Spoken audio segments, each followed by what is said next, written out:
लोग आज से केवल कुछ साल पहले कहते थे हर चीज की सबूत चाहिए, हर चीज का जांच करो, हर चीज, वो कहते सर्वे भी नहीं होना चाहिए।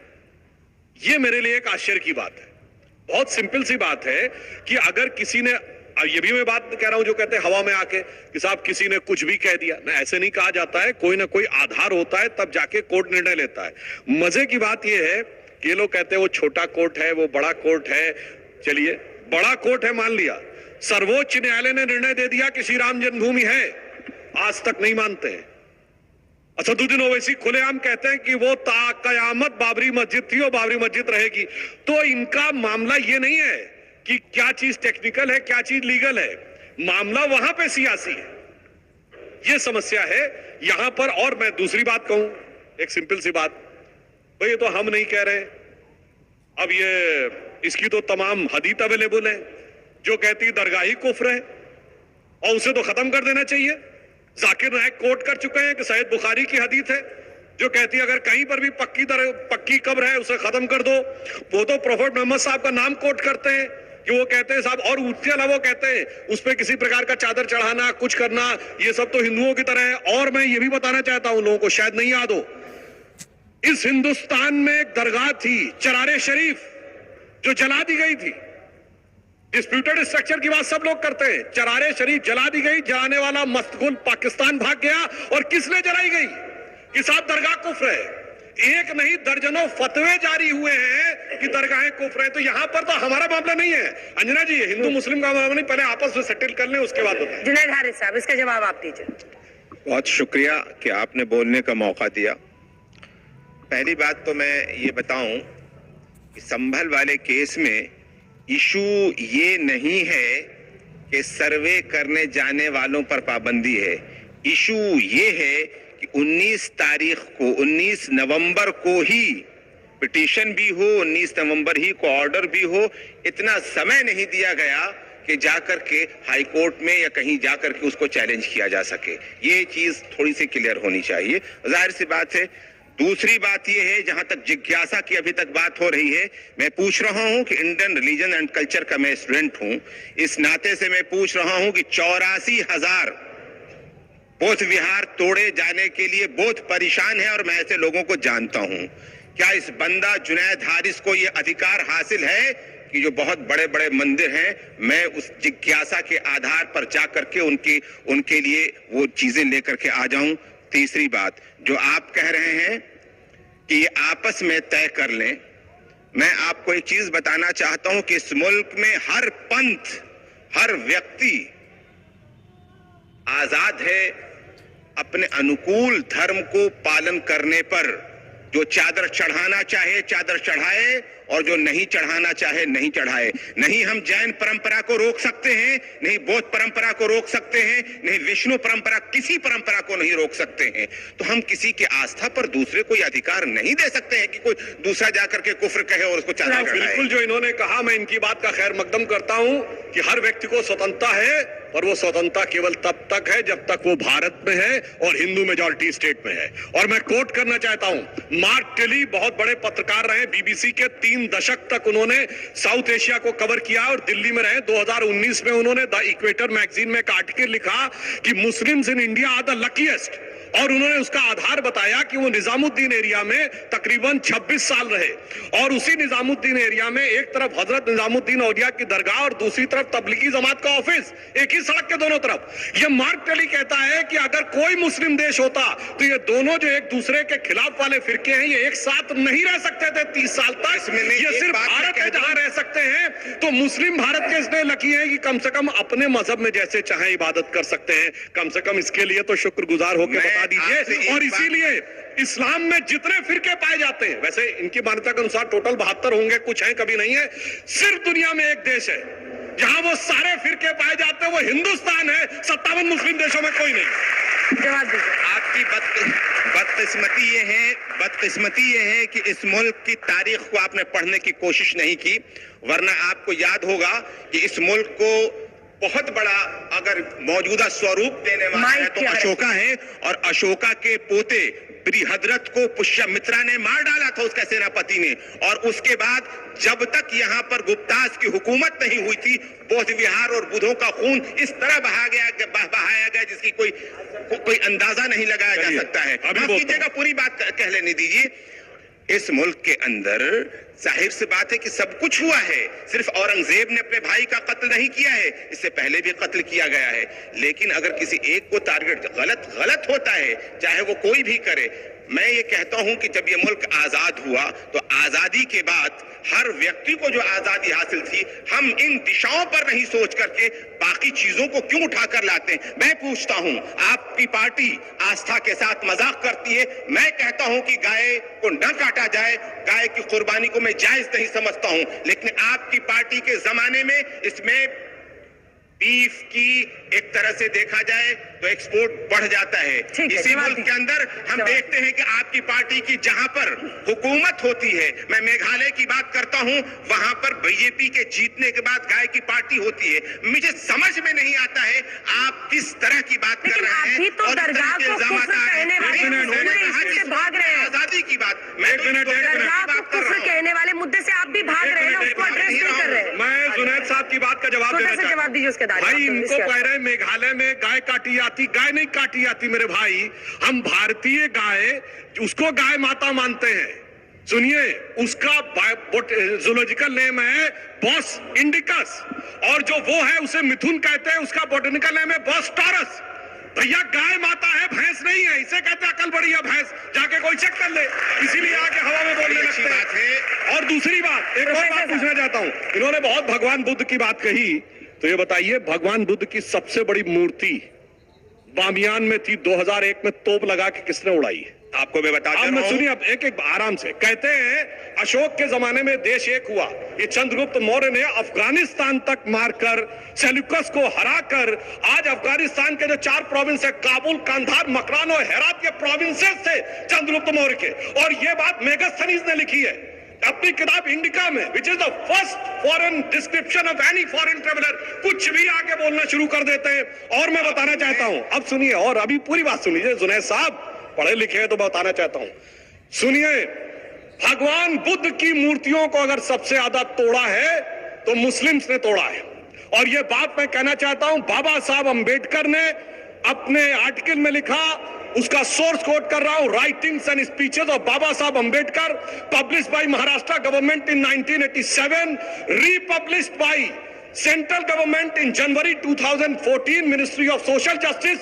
उसमें पूरा एक आर्टिकल है, डिक्लाइन ऑफ बुद्धिज्म। उसमें क्लियर कट लिखा है, Buddhism was destroyed by the invasions of Mussalmans, I have quoted. और उन्होंने इतना भी कहा है, आपको शायद पता हो कि बुद्ध शब्द आता है ना, मतलब मूर्ति। बुद्ध परस मतलब मूर्ति को पूजा करने वाला, बुद्ध शिकन मतलब मूर्ति को तोड़ने वाला। ये बुद्ध शब्द कहां से आया? ये अरबिक में बुद्ध शब्द जो आया है, ये बुद्ध का अपभ्रंश है, क्योंकि उनके लिए मूर्ति का मतलब बुद्ध था। और ये बाबा साहब अंबेडकर ने अपने उसी आर्टिकल में लिखा है, डिक्लाइन ऑफ बुद्धिज्म में। और ये भारत सरकार के द्वारा पब्लिश किताब में लिखा, मेरे भाई जाके पढ़ लीजिएगा। अगर गलत होगा तो फिर मुझे जी अब जरा सा सुन ले, जरा सा इजाजत दे दें। पहली बात तो मैं आपको यहाँ पे करेक्ट कर दूं कि बुद्ध शब्द अरबी जबान का शब्द नहीं है। अरबी डिस्टॉर्शन, और ये डॉक्टर अंबेडकर ने कहा, हमें मत करेक्ट करिए, डॉक्टर अंबेडकर। बुद्ध लफ्ज अरबी जबान का शब्द नहीं है, उसके लिए सनम का लफ्ज इस्तेमाल किया जाता है, असनाम का लफ्ज इस्तेमाल किया जाता है। अब जरा सा हिस्ट्री पर आ जाते हैं जो आपने बात की है। मैं आपको ये बताना चाहता हूं कि महात्मा बुद्ध अगर मैं कह दिया तो इतनी भी महात्मा गांधी जी थे, भगवान बुद्ध कहा जाता है क्योंकि वो उनके लिए भगवान है। महात्मा बुद्ध भी कहा जाता है। बोलिए जैसा ठीक है। देखिए, भगवान वर्ड नहीं निकलेगा मुंह से। भगवान बुद्ध कह दिया, बुद्ध की भगवान बुद्ध कह दिया, भगवान बुद्ध कह दिया। आगे बढ़िए, जल्दी ये दोनों वेट कर रहे हैं। आप एक बात को सुन लीजिए, जब वो उनको निर्वाण प्राप्त हुआ, मैं 463 की मैं बात कर रहा हूं। 563 में तो उनकी पैदाइश है 463 में, उसके बाद से जो पूरा का पूरा जो सिलसिला आगे बढ़ रहा है, तो आप ये देखेंगे कि 270 हीनयाना और महायाना जब अलग हो जा रहे हैं, हीनयाना ग्रुप को जब अशोका ने ज्वाइन कर लिया, अशोका के ज्वाइन करने के बाद आप ये देखेंगे कि सिर्फ यही नहीं, सीरिया तक तो हम तो कह रहे हैं, बाकियों के लिए आउट ऑफ सिलेबस हो रहा है। वापस आइए टॉपिक अफगानिस्तान मौजूदा हिस्ट्री के स्टूडेंट है, मुझे पता है वो प्रोफेसर। मेन मरकज बन रहा है और वहां से पूरे के पूरे इंडो चाइना तक पूरा का पूरा वो रिलीजन पढ़ रहा है। लेकिन जस्ट उसके पोते के बाद हम ये देखते हैं कि जहां से ये पूरी इतनी अच्छी आवाज उठी थी, पूरी तरीके से किसने उसको नाश कर दिया, ठीक है, पूरी तरीके से जल्दी, किसने खत्म कर दिया, पुष्यमित्रा। और पुष्यमित्रा के बाद हिंदुस्तान के अंदर बुद्धिज्म कहां चला गया? ने बोला है हवा में कुछ भी। अच्छा, पुष्यमित्र कब हुए? 182 बीसी में। और सुनिए, नालंदा के बारे में ईद सिंह 7th सेंचुरी में बोलता है, उसके पुष्यमित्र के 800 साल के बाद। मैं आपसे बताना चाह रहा हूं, बोलिए ना। अरे आपकी आवाज अंजना जी, मुझे अभी प्लीज आदरणीय महंत जी ने पूछा था इन विद्यार्थियों से कि आप जानना चाहते अपने पूर्वजों का।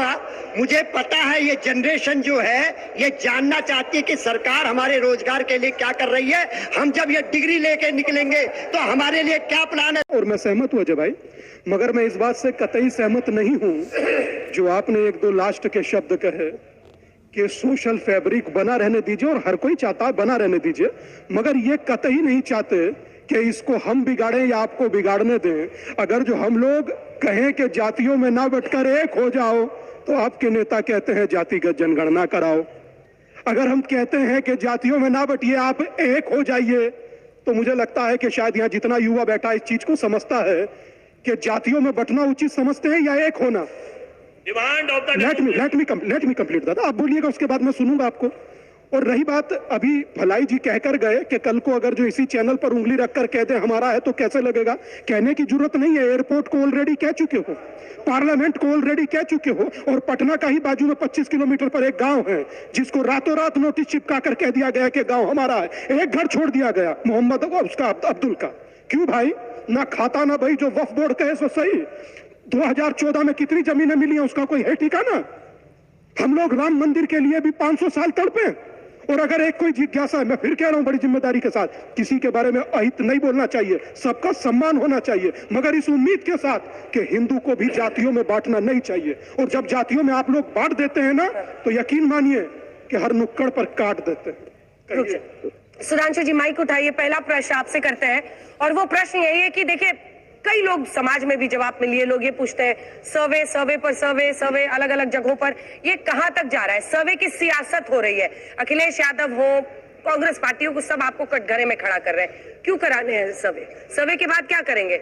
सर्वे है कि चिंगारी है, ये आरोप लग रहा है। देखिए, पहली बात, ये मामला कोई सियासी नहीं है, इस पे तो कोर्ट ने कहा है कि से सवाल उठाए हैं, जवाब दीजिए। अगर किसी को कोई चीज पे आपत्ति है तो वो कोर्ट जाता है, अगर कोर्ट जाए तो छोटे छोटे जज आग लगा रहे हैं। अरे भैया, ऊपर की अदालतें हैं, ऊपर की अदालतों में जाकर गुहार लगाइए, लेकिन कोर्ट की कार्रवाई को आग लगाना कहना, क्या ये सही है? कि नविका जी, सुधांशु जी की मैंने बात सुना। सबसे पहले तो मैं सुधांशु जी से निवेदन करूंगा कि आप संविधान की तो बात करना ही छोड़ दीजिए। जिस चीज का आप पालन नहीं करते, जो संविधान उनको डॉक्टर बाबा साहेब अम्बेडकर ने दिया है, उस संविधान का तो आप पालन करते नहीं, उसकी तो धज्जियां उड़ाते, तो फिर उसकी दुहाई क्यों दे रहे हो आप? झूठी झूठी बात क्यों करते हो आप? आखिर उस संविधान को अगर हम मानते सुधांशु जी, तो आप तो राज्यसभा के मेंबर है, पार्लियामेंट के अंदर बैठते हो, संविधान की शपथ लेके आप गए। वहीं पर एक कानून पास हुआ था, प्लेसेस ऑफ वर्शिप एक्ट, जिसका आपने जिक्र किया 1991 का। उसमें क्या लिखा था? 15 अगस्त 1947 तक के जितनी भी धार्मिक स्थल है उसका आप नेचर कैरेक्टर चेंज नहीं कर सकते। आप उन्हें सर्वे कर सकते हैं। अरे ओवरऑल ऑब्जर्वेशन है जज का, पर सर्वे क्यों करना है आपको? आपकी मानसिकता क्या है, आपकी मंशा क्या है, आपका इंटेंशन क्या है सर्वे कराने का? अगर कल को वारिस पठान बोल देंगे सुधांशु जी के घर के नीचे कुछ है, मुझे वहां पे खुदाई करना है, अलाउड करेंगे? वारिस पठान बोल देंगे भाई किसी मंदिर के नीचे कुछ है, मुझे जाके वहां पे करना है, खुदाई करने देंगे आप? मानसिकता क्या, आपका मंशा क्या, ये तो पूरा देश जान गया। इसीलिए अभी आपने नविका जी इतनी बड़ी बात कर दी। 800 साल पुरानी अजमेर शरीफ की दरगाह ख्वाजा अजमेरी की, जहां पर मैं समझता हूं कि जवाहरलाल नेहरू जो पहले प्रधानमंत्री थे वहां से लेके आज के प्रधानमंत्री नरेंद्र मोदी तक जितने प्रधानमंत्री रहे सबने वहां की मान्यता रखी, वहां पे सम्मान दिया, वहां पे चादरें चढ़ाई। मगर अब इनको लगता है कि वहां पे जाके नीचे खुदाई करना है इनको। तो किस दिशा में देश को लेके जाना चाहते हो? क्यों नफरत इतनी भरी है तुम्हारे दिलों में? क्यों बीजेपी और आरएसएस नफरत फैला के देश में हिंदू मुसलमान के बीच में एक आग लगाना चाहती है? मगर आपके खुद के सर संचालक, आपके बॉस मोहन भगवत बोल रहे हैं कि क्या जरूरत है मंदिरों में जाके, मस्जिदों में जाके आपको शिवलिंग ढूंढने की, उसकी बात भी आप नहीं सुनते। मगर मैं पूछना चाहूंगा, उन्हीं के इशारों पे तो सब हो रहा है। हारिस पठान, आप अफवाह फैला रहे हैं, आप अफवाह फैला रहे हैं। अजमेर में खोदने की, सर्वे करने की किसी ने इजाजत नहीं दी, अभी तो नोटिस हुआ है, आप क्यों अफवाह फैला रहे हैं? सर्वे की बात कर रहा हूँ, सुनिए सुनिए सुनिए सुनिए। सर्वे क्यों करना चाहते हैं सर्वे ये लोग? चलिए बताइए मेरे को, क्या जरूरत है अजमेर में सर्वे की बात ही नहीं कही मस्जिद का सर्वे किया जाएगा? अजमेर में कहा किसी ने सर्वे की बात कही है? आपने अजमेर का नाम लिया तो अजमेर में सर्वे की कोई बात ही नहीं है। की बात करते हमने हमारा वजू खाना खो दिया। अरे भाई साहब, अरे नविका जी, हमारा वजू खाना मथुरा की जो मस्जिद थी वो तो सील करवा दिया ना इन लोगों ने ये करके, तो फिर क्यों आया अपने सिसोवर्षी में? बाबरी मस्जिद के जजमेंट के टाइम में हमने कहा था कि ये पंडोराज बॉक्स खोल देगा। इस तरह की अगर बातें चलती रही तो कोई फायदा नहीं होगा, पूरे देश के अंदर आग जनी मच जाएगी, हिंदू मुसलमानों के बीच में दरार पैदा हो जाएगी। और बीजेपी वही कर रही है, एक सोची समझी साजिश के तहत ये हो रहा है। आपने कहा वजू खाना खोया है, स्टेटस को मेंटेन हुआ है, सुप्रीम कोर्ट ने स्टेटस को दिया हुआ है, वजू खाना ना किसी ने पाया है ना किसी ने खोया है। लेकिन वारिस पठान, दो अफवाह आपके ओपनिंग रिमार्क्स में, दो अफवाहें सामने निकल कर आई हैं। सुधांशु त्रिवेदी जी जवाब दीजिए, क्या एक के बाद एक मिथ्या फैलाई जा रही है? देखिए, त्रिवेदी सक्षम है जवाब देने के लिए, अगर अफवाह है तो जवाब देंगे। देखिए कितनी मजेदार बात यह है कि एक वकील बोल रहा है, 4 बजे आपने, आप बता रहा हूँ वारिस पठान साहब, पता था कि ऑर्डर आपके फेवर में आएगा, 6:30 बजे आपने जाके सर्वे करवा दिया। आपने अपने टाइम पे बोलिए, बहुत हो गया साहब। आप फिर 24 एक तरफा तकरीर मत करिए, ये डिबेट हो रही है, सबको बोलने का मौका दीजिए। दिया आपने जी बोलिए सुधांशु जी। जान लेनी 6 मुसलमानों की। आप देखिए, जवाब देता हूँ। देखिए नाविका जी, लग ही नहीं रहा है कि एक वकील बोल रहा है। मुझे बात का जवाब तो और देखिए, लेफ्ट लिबरल सेकुलरिस्ट और रैशनलिस्ट जो हमेशा कहते थे सबूतों पे तय करो, वो कहते हैं अब सर्वे भी नहीं होना चाहिए। वारिस पठान साहब, कोई खुदाई करने की जरूरत नहीं है। अब ऐसी ऐसी टेक्नोलॉजी आ गई है कि रडार मैपिंग टेक्निक से नीचे दिख जाता है, पेट का चीरफाड़ करने की जरूरत नहीं है, अल्ट्रासाउंड से दिख जाता है कि आपने पेट में क्या क्या छुपा रखा है। यही समस्या है आपके साथ कि आप चीजों को सामने नहीं आने देना चाहते। अरे भाई, कौन कह रहा है कि आप अपनी वल्दियत बदल लीजिए? जो स्वरूप है वही रखिए, बस ये पता तो चल जाए असली वल्दियत क्या है।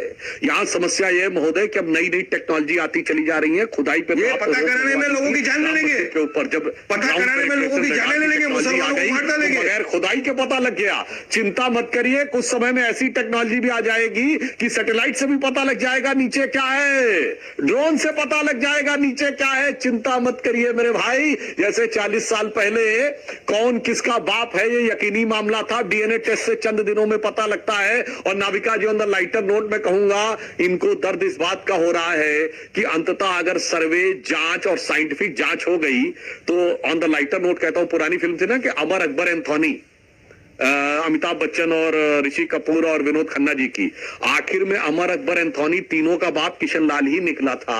तो आखिर में इनको इस बात का डर है कि सब कुछ किशन लाल का ना निकल जाए, इसलिए पेट में दर्द हो रहा है। मेरे भाई, मैं तो ईमानदारी से कहना चाहता हूं, और बातें ऐसे नहीं कि कोई दावा कर देगा कि जाके मैं अब समझ में आई महोदय, आपका महोदय सुनिए, काशी में इसके डॉक्यूमेंट्री एविडेंस अवेलेबल है।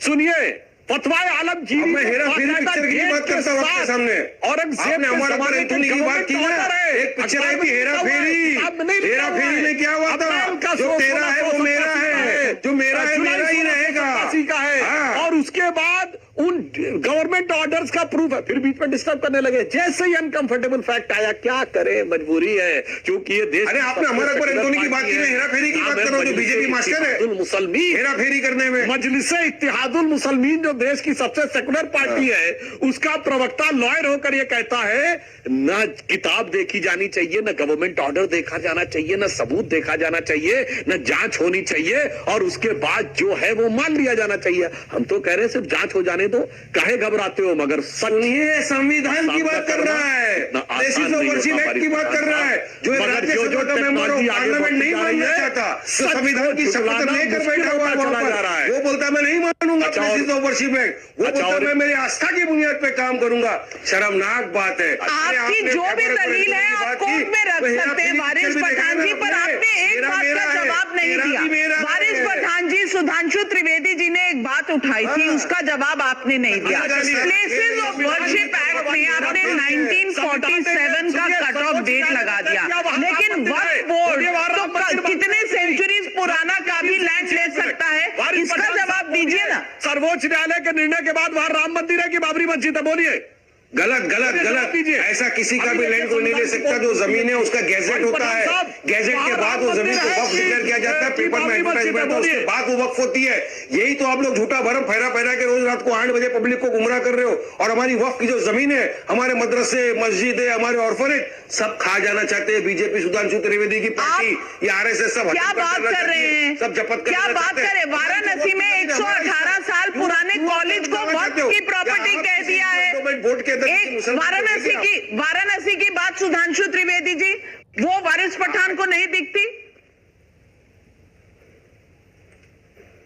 जो वक्फ की है वक्फ की है, अभी जो वक्फ की जमीन है वक्फ की जमीन है। वाकई तो मैं बोल रहा हूँ, हेरा फेरी पिक्चर नहीं है, हमारा है, तुम्हारा भी हमारा है, नहीं चलेगा। कानून है, वक्फ एक्ट अभी तक एग्जिस्टेंस में है ना वक्फ एक्ट, आपको अमेंडमेंट में लाने की क्या जरूरत है? क्यों चाहते हो कि आप कलेक्टर के हाथ में सब छोड़ देंगे, डीएम के हाथ में सब छोड़ देंगे, और मुसलमानों के वक्फ के बोर्ड के अंदर हम नॉन मुस्लिम को डालेंगे? क्या कोई हिंदू एंडोमेंट बोर्ड के अंदर कोई मुस्लिम आ सकता है? नहीं आ सकता। तो धांधली दादागिरी नहीं चलेगा सुधांशु जी। इसलिए मैं आपको बार बार बोल रहा हूं, आप संविधान की शपथ ली हो, आपने राज्यसभा के एमपी बने हो, आप क्यों नहीं मानते संविधान को? क्यों रोज धज्जियां उड़ाते हो आप उसकी? अफसोस होता है कि इतना बड़ा सुधांशु त्रिवेदी जैसा आदमी संविधान नहीं मानेंगे। सुधांशु जी जवाब दीजिए, तहसीन भाई आ रही हूं।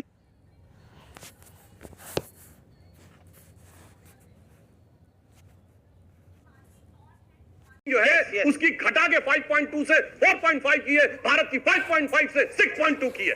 ये अंतर हो रहा है कि कैसे हम जी जी जी जी और आप जी जी एक लाइन जी जी जी एक लाइन आज की दिवाली क्यों अलग है? ये दिवाली आखिरी दिवाली, क्योंकि 2014 की आखिरी दिवाली क्यों है? क्योंकि भगवान राम के श्री राम लला विराजमान के भव्य मंदिर में स्थापित होने से पहले की अंतिम दीपावली है। क्यों अंतिम दीपावली? मैं क्यों कह रहा हूं ये दीपावली इसलिए महत्वपूर्ण है? आपने कहा पहली दिवाली नहीं थी, हाँ किसी जमाने में ताला लगा था। जब हम लोग बचपन में नारा लगाते थे, लोकतंत्र की देखो शान, बंदी बने हुए भगवान। फिर उसके बाद ताला खुला तो हम लोग कहते थे तेरे भी जो मंदिरों पे प्रतिबंध लगा हो तो हिंदू कहलाना हमें छोड़ देना चाहिए।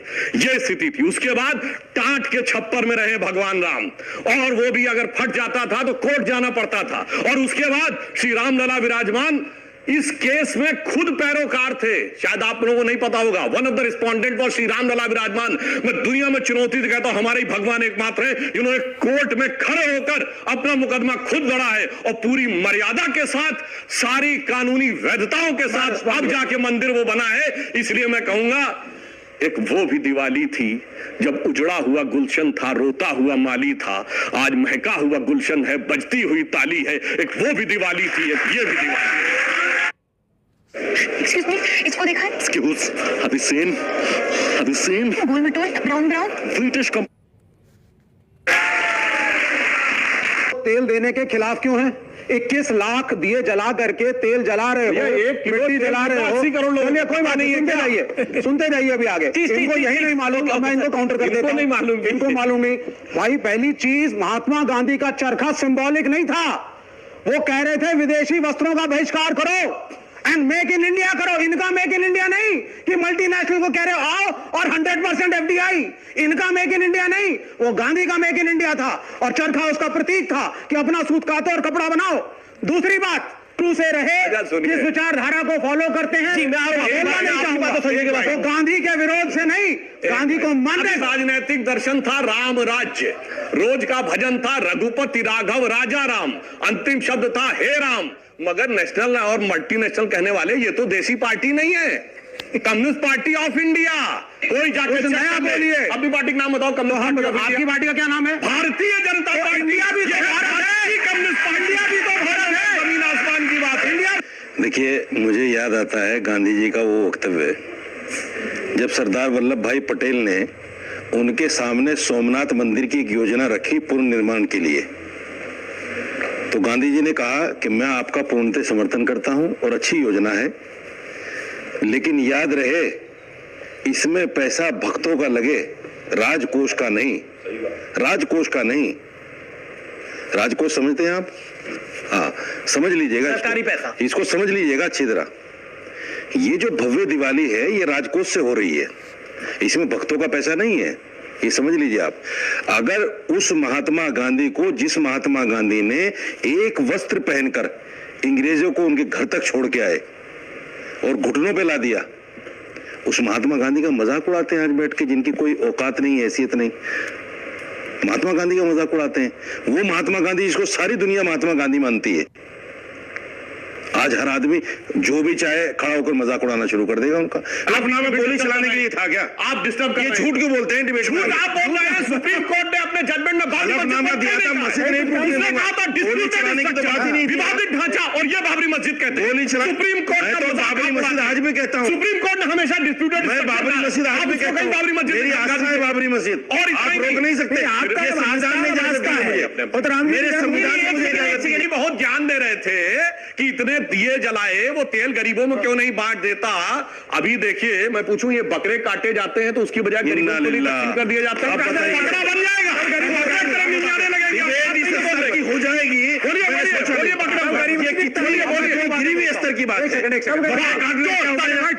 साहब, तेल डिबेट राम मंदिर पे है, दिए जलाएंगे तो भाई वो डिस्ट्रीब्यूट कर दो उसका तेल। बकरे नहीं काटे जाते, हिंदुओं में गाय की बलि नहीं दी जाती, हिंदुओं में बकरे की बलि नहीं दी जाती। कोई बलि नहीं जाती, कोई बलि नहीं जाती हमारे। ये बात उल्टा सीधा बोलते हैं। नहीं जाती हमारे। बलि नहीं है, कौन सा मंडल, बलि कौन नहीं। सा आप सूत्र मना कर बोलिए। दो, आप मना कर दो, बलि नहीं है। फालतू फंड में कहीं भी कुछ बलि नहीं, मना करो। नोट करिए, मना करो। कहाँ लिखा है? 10 साल हो गए इनको झूठ बोलते हुए। मौलाना साहब, आज भी बैठ के आज भी बैठ आप शांत हो यार। साहब सुनिए, आपने वेद पढ़े? बोलिए, वेद पढ़े? आप मुझे सिर्फ अरे वेद पढ़े कि नहीं बोलो? धमकाओ नहीं। सुनिए, इसलिए धमकाओ नहीं। क्योंकि आप बोल नहीं सकते वेद पढ़े, आप इस्लाम में बताओ खड़ी कर बलि है कि नहीं, और उसके बावजूद कोर्ट कर रहे हैं। धर्म में बलि है कि नहीं। Hey Jupiter, take me to the expert maths class. After 200 meters, turn right.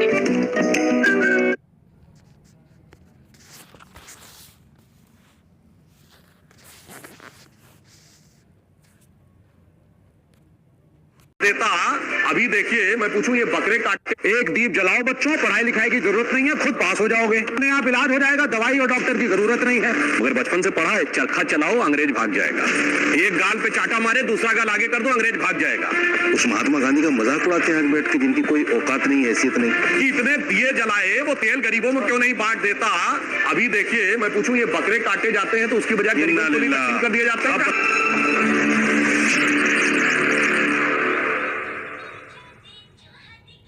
जी की बात को आगे बढ़ाऊंगा।